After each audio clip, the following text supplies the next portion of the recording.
नमस्कार मित्रांनो, जय महाराष्ट्र। उद्धव ठाकरेंचा एकनाथ शिंदे यांना सर्वात मोठा धक्का। दलित आघाडीचा जिल्हाध्यक्ष शिंदेंना सोडून थेट ठाकरे गटात त्यांनी केलाय पक्षप्रवेश। जाणून घेऊया सविस्तर बातमी। त्या अगोदर तुम्ही जर आपलं राजकीय वादळ यूट्यूब चॅनल सबस्क्राइब केलं नसेल तर चॅनलला सबस्क्राइब करून बेल आयकॉनला प्रेस करा। तर जाणून घेऊया सविस्तर बातमी। परभणीत शिंदे गटाला मोठा राजकीय धक्का बसला आहे। दलित आघाडीचे जिल्हा प्रमुख अमित भालेराव यांनी शिवसेना उद्धव बाळासाहेब ठाकरे पक्षात प्रवेश केला आहे। या पक्षप्रवेशामुळे परभणीच्या राजकीय वर्तुळात चर्चांना उधाण आलं आहे। अमित भालेराव यांच्या प्रवेशामुळे ठाकरे गटाची परभणीत ताकद वाढण्याची शक्यता व्यक्त केली जात आहे। आगामी राजकीय समीकरणाच्या पार्श्वभूमीवर हा पक्षप्रवेश शिंदे गटासाठी धक्का मानला जात आहे। दरम्यान अमित भालेराव यांच्या समर्थकांकडूनही ठाकरे गटात मोठ्या प्रमाणात इन्कमिंग होण्याची शक्यता व्यक्त केली जात आहे।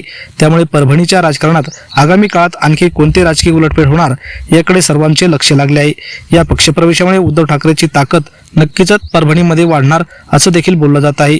तर यावर मित्रांनो तुम्हाला काय वाटतं? तुमच्या प्रतिक्रिया नक्की कमेंट बॉक्समध्ये व्यक्त करा। धन्यवाद। जय महाराष्ट्र।